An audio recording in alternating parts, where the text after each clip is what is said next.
Hello viewers, my name is Patrick with Amazing Picture Studios with my wonderful co-host John, who is already Cosmonaut Orange, just like me.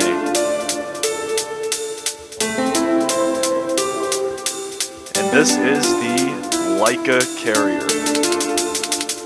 Well, see, the long story about why all the Russian names is due to the fact that in our survival world, which we should be starting to play here soon, we're pretty much space communists.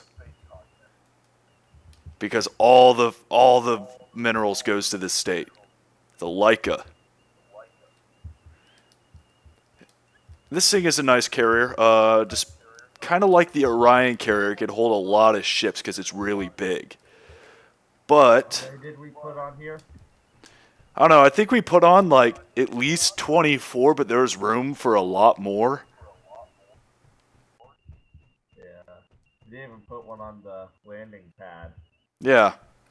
Anyway, I'll walk you through here. Right now we're on top of the flight deck. Pretty much you have your two areas. This area here, the checkered area, or lined area, is the staging area. Back there's the landing area. And in the front is the prepped for takeoff area. Each one of these little yellow boxes represents a landing area, but you can't land on the name. Yeah, I put a lot of effort into that. And this is a great ship because I put a lot of work into it. One of the coolest things I did with it is make it look like an actual real-life carrier. Unlike the Orion, this carrier has the pretty much an open landing bay, well, an open landing pad, because of the fact that if you have an open landing pad, you can fit more ships. Right here is pretty much like the crew staging area for the flight deck control crew. You can have a guy sitting here making sure everything's good, and he can control all the lights. Here you have staging lights. You could also have the takeoff staging go lights, and then there's an actual like go light, because pretty much right here, what I did at every area is added this. It will flash yellow or green, and then you can move up to the very next area. Now the green lights up there for you're good to go can only come from the tower. So, I'm going to walk you through this. This is going to be a long video of walking. This is a massive ship. This is huge. This area here is a repair maintenance hangar, to where if you have a damaged ship, you could park it in there and repair it. And continuing walking around the outside, that is a staging area. You could have a guy you could brief your people in there and then open up those doors and have a large group of people move out to a transport or several fighters. And back here is a flight deck vehicle area. I did create a very specific fueler vehicle for this ship, but I don't think it's in there right now, and those can only be opened from the inside. So let's go to the main entry. Now, not only does this ship act as a carrier, but it also acts as our flagship. It is the flagship of the Red Fleet, what John's calling it. Oh, it's for space content. Yeah, I'm the recon fleet, so we have two choices. We can either go down or up, but let's go up from here because that's a lot less. This is kind of a lobby area. Ignore the product placement. In the lobby area, you can look out onto the flight deck. Moving in here, we have the briefing room. You could have everybody sitting around and one guy standing in front saying like, okay guys, this is what we're doing. We're going to run out there. We're going to board one of these ships and move on. And then he walks over here, presses this button. With some awesome alarm sound. Plays an alarm sound. Turns on some flashing red lights. And then opens up the door.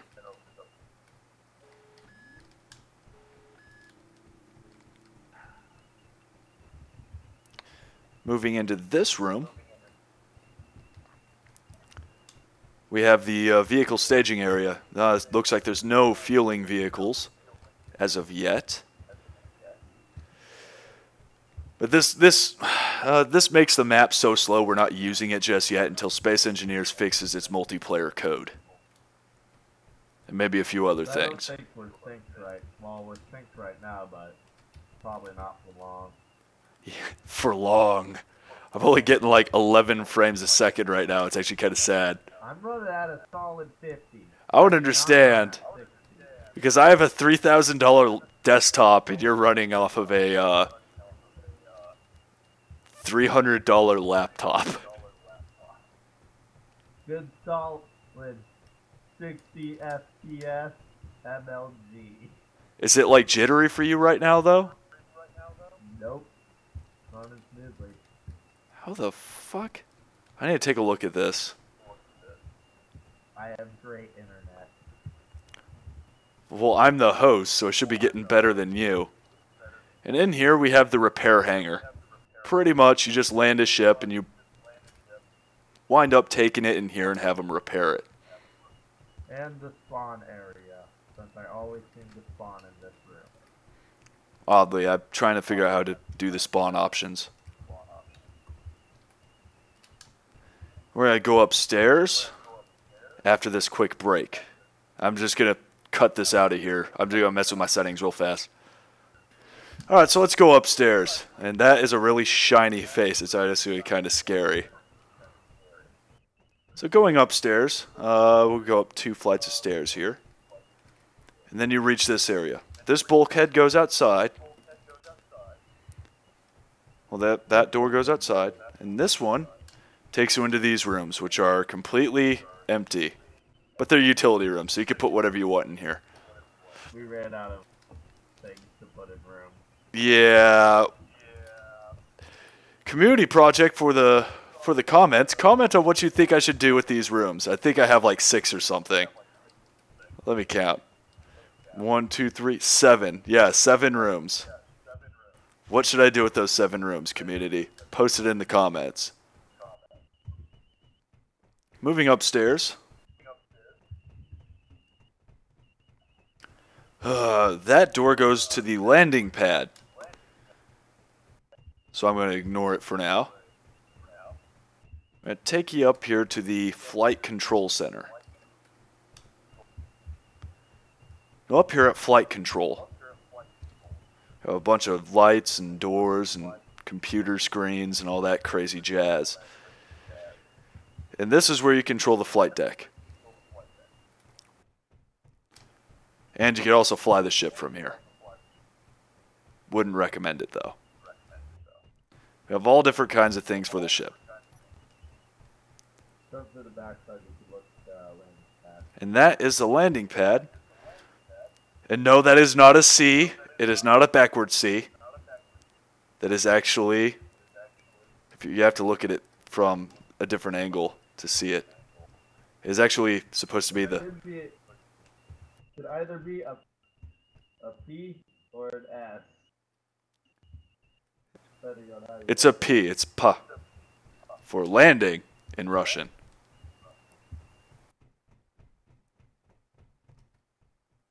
And going back downstairs, we're going to go downstairs, downstairs, downstairs.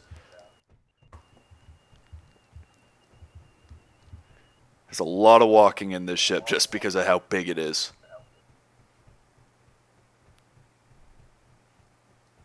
Screw it, I'm jumping. I feel like I'm going to die.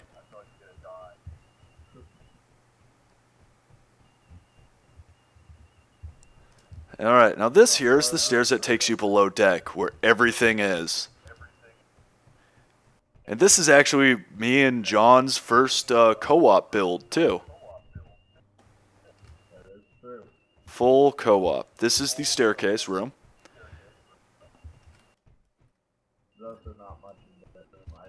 This room is just kind of a landing from the staircase. And over here is my armory I built. So, John, go ahead and wait outside. Inside this armory here, you have a bunch of different armories where we have the weapons and some space suits. So let's go ahead and open up these doors.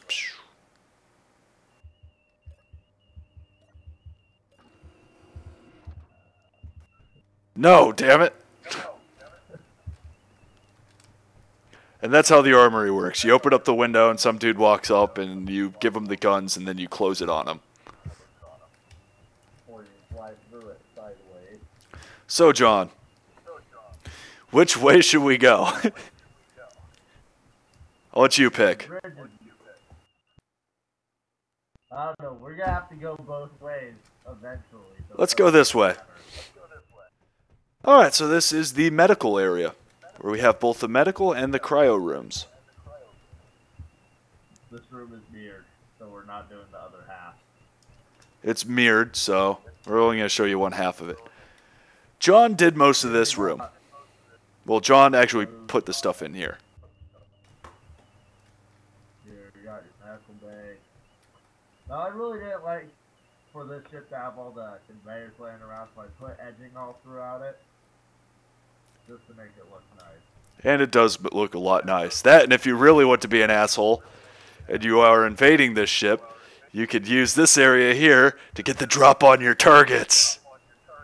Hit them where they're most vulnerable, in the medical bay. Changing their color. I actually thought the edging was really good, John. You did a good job at that. Yeah. That's like those ones, mainly because nothing wanted to work. Over here, we have the cryo room. A big cryo bay. I think, how many is that? 1, 2, 3, 4, 5. You have 10 on each, 10 in each cryo bay, so you can have up to 20 people in cryo at any time on this ship.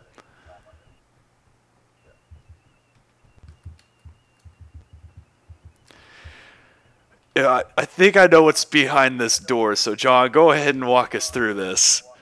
So this is the main crew quarters, where you go and eat food.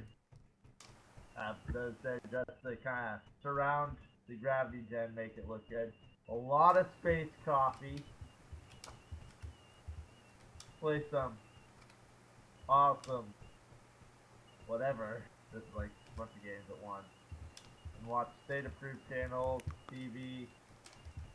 I was nice enough to put in a Coca-Cola machine for the people that prefer Coca-Cola. Here you have bathroom, showers, toilet.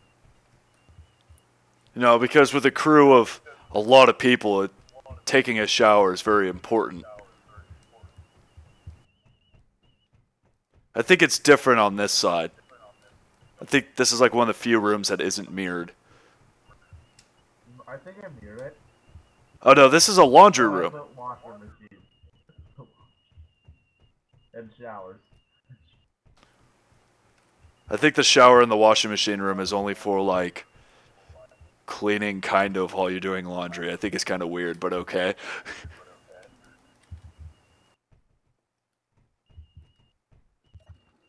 Autosave just like flipped my screen out there for a second. No, they need to add in the refreshy Coca-Cola, the refreshy off-brand. These are the rooms. Very simple bunk beds, which don't really work. Yeah, I know, it makes you do this. Yeah, I'll hop in it.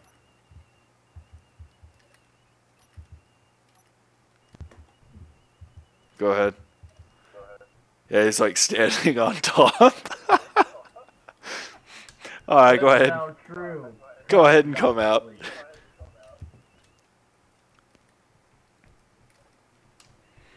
Alright, so pretty much all these rooms are a bunch of sleeping quarters. Although, why are these ones gray? I don't know. I didn't build those rooms. Weird. Should be blue like the rest of them. Oh well. There's a lot of space coffee. That's a lot of coffee. And this here is a passageway. There's really nothing much in here. Just a large corridor. Nothing important. But once you get down here, these should be mirrored. We have the primary storage for the entire ship on two sides. And then these ones should be the rooms that we forgot to add lights into, but it's supposed to be a lounge and on the other side a kitchen area. But it's off limits because it's dark. Yeah, more space coffee and more data-proof channel. Out here, we have the extra storage space for more ships. You could fit 1, 2, 3, 4, 5, 6, 7 in here safely when maneuvering under high speed. But I'm pretty sure I could fit a lot more in here. Depends on the ship too, like definitely could not put a Heron large in. A Heron large wouldn't fit. The Heron medium does fit, but barely. The Vulture's too big for the door. The Eagle would fit just fine. The Eagle would fit. The Falcon would fit. The TIE Fighter would fit. Just the big ships won't fit. Don't worry about what's behind these doors. It's just engineering area where you go down there and there's stuff down there for you to fix. Mainly just reactors and shit. No need to worry. A jetpack through here to get through here faster. Did you just hit the assemblers? Oh yeah, by the way, I have some refining ability on this ship. Not much, but it's a little.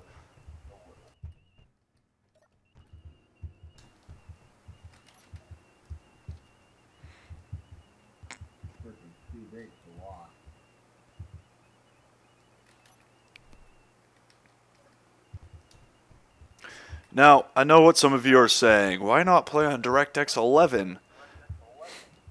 But I play on DirectX 9 because DirectX 11 seems to be really glitchy and laggy for me for some reason. I don't know why. I mean, like, it's not like my computer's weak, because my computer is about, like, I built it like 2 years ago, and I spent $3,000 buying a whole bunch of random parts, and I could play every other game on high, just not this one. Hell, even Arma 3 looks nicer. And this is the actual mess hall for everybody. You have cooking, some space coffee, and a whole bunch of state-approved channels. I think like there's 2 Gary Busey channels. And then 2 like ship status channels. And in here, these rooms are the officers' quarters. This one is specifically mine. This is my room. I have a bed, cargo container, kitchenette, dining table, coffee, a desk, my own armor thing, and my own armory.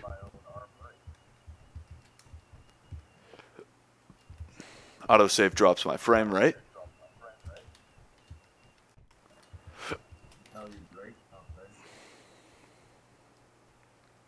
Let's go this way.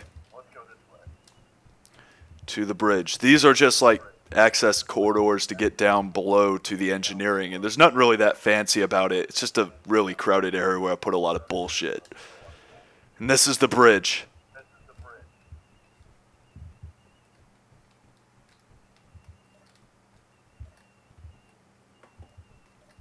John, did you turn off the doors? No.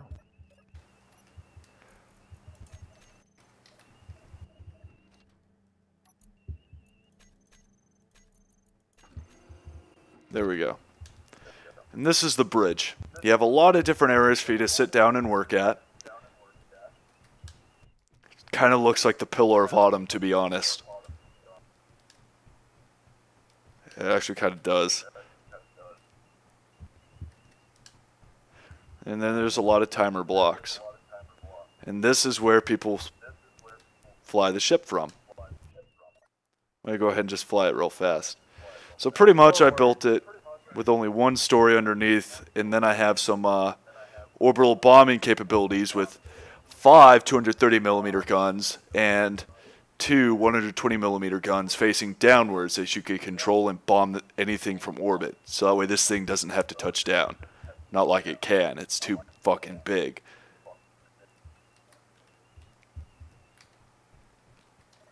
So let's go forward. It's very, very slow. Well, this thing weighs more than my ship. 96 million kilograms. This thing is huge. And that is my walkthrough of the Laika Carrier. I would go through a lot more of it, but there's not much else. Really, the only other things I could show you is what is below deck, and that's a lot of bullshit that's really crowded, and there's nothing really cool about it. We built it in a line. Yeah, we pretty much... Engineering, I didn't want to build it too big, so I just compacted everything. But here, I'll show you. Just because I want to show somebody the magnificence of me building everything really, really close quarters, we'll go below deck. Using this wonderful door right here. You have a little passageway. Believe it or not, this was the hardest part about building this ship, was this right here. And once you enter these doors, you have the battery room. There's 2 big-ass battery rooms on each side. I think on battery, this thing could run for about, like, 4 weeks. Because I have one set already stuck on recharge and one set's ready to go. And they're set to switch in and out every time. So that way they continue charging. This is the oxygen room. Provides a lot of oxygen for everything.